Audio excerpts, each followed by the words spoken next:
ketika Tuhan Yesus Kristus berkata bahwa Dia adalah anak Allah. Orang Yahudi ingin melempar batu kepadanya. Mari kita lihat apa kata Alkitab.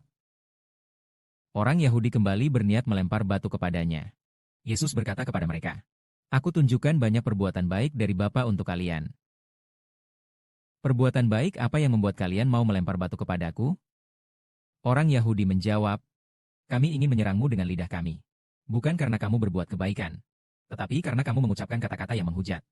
Karena kamu hanyalah manusia, dan malah menganggap dirimu sebagai Tuhan." Yesus berkata, "Bukankah tertulis dalam hukum kalian bahwa kalian adalah dewa? Bukankah kalian semua anak-anak yang maha tinggi? Alkitab tidak dapat dibatalkan. Jika orang-orang yang menerima kebenaran Allah, dan menyebut mereka sebagai dewa, maka Bapa telah menguduskan aku, dan mengutus aku ke dunia. Aku berkata, aku adalah anak Allah. Apakah kalian benar-benar mengatakan bahwa aku mengucapkan kata-kata yang menghujat? Jika aku tidak mengerjakan pekerjaan Bapakku, maka kalian tidak perlu mempercayai aku. Tetapi jika aku mengerjakan pekerjaan Bapakku, meskipun kalian tidak percaya kepadaku, kalian harus percaya kepada hal-hal ini, agar kalian mengerti. Bapa ada di dalam aku, dan aku juga ada di dalam Bapa." Kemudian mereka kembali ingin melempar batu dan menangkap Yesus. Tetapi Yesus melarikan diri dari tangan mereka. Yesus kemudian pergi ke sebelah timur Sungai Yordan, ke tempat Yohanes mulai membaptis. Lalu ia tinggal di sana. Banyak orang datang kepadanya. Orang-orang berkata, "Yohanes tidak melakukan satu mukjizat pun." Terlihat bahwa semua yang dikatakan Yohanes tentang orang ini adalah benar. Di sana semakin banyak yang percaya kepada Yesus. Tuhan Yesus, yang mengatakan bahwa Ia adalah anak Allah. Kemudian, banyak orang tidak percaya bahwa manusia hendak melempar batu kepadanya. Tetapi Tuhan berkata, "Jika aku tidak mengerjakan pekerjaan Bapakku, maka kalian tidak perlu mempercayai aku." Jika Tuhan Yesus tidak menunjukkan kuasa besar Allah, maka orang Yahudi seharusnya tidak percaya kepada Tuhan. Tetapi ketika Tuhan Yesus telah melakukan berbagai macam kuasa dari Allah, maka mereka seharusnya percaya.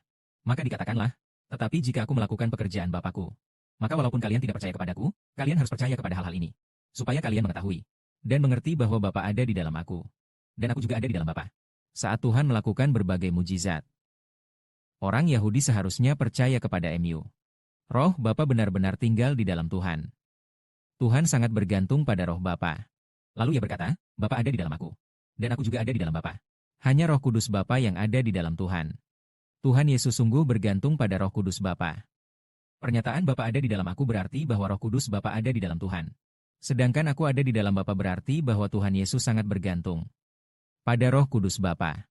Jika Roh Kudus Bapa tinggal di dalam Tuhan, dan jika Tuhan itu lahir dari Roh Kudus, maka kita tahu bahwa Tuhan Yesus adalah anak Allah. Seperti kata saudara Sebir hari ini, Sebir adalah anak Tuhan. Dia adalah anak Bapa surgawi. Jadi, jika Sebir hanya bilang tidak pernah melakukan apapun tentang Allah, lalu tentang hal Tuhan, maka saudara-saudara tidak perlu mempercayainya. Menyampaikan Injil Tuhan secara terus-menerus. Terus bersaksi bagi Bapa surgawi, Tuhan Yahweh, untuk membuktikan bahwa Dia adalah satu-satunya Allah yang benar. Maka bahkan jika tak percaya pada saudara Sebir, harus percaya pada perbuatan saudara Sebir.